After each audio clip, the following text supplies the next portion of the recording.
halklı aslan gölü balası, dağlamızlı oyulmazlık kalası.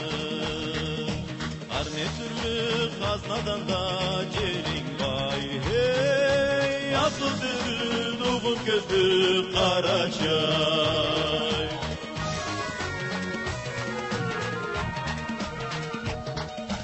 Dal başlada erim övcü karını, Subaysanlı caşın araklarını.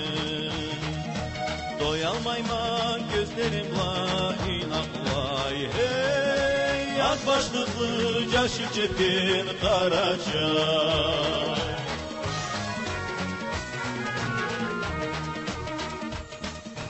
Alma derik çıkan günde eşikte, cuklap durgan balacıklı beşikte.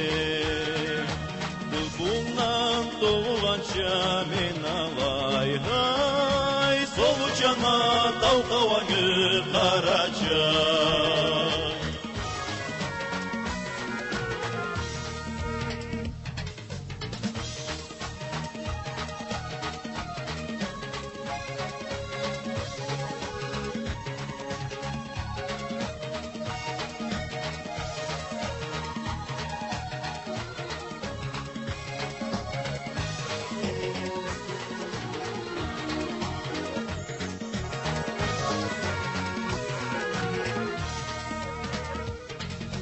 Göz bal sözge sen böldürmesini, sakla sakla Şam Karaçay kesini.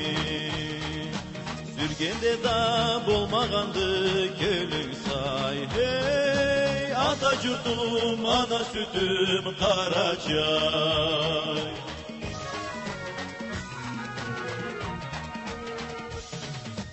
Gerek bolsa amalcı bol sen alay, tek bügülda cengil düzel mıçkılay. Kes zorluknu sen aşıkmay bekçi day hey, hamancılı hüyün bolsun Karaçay.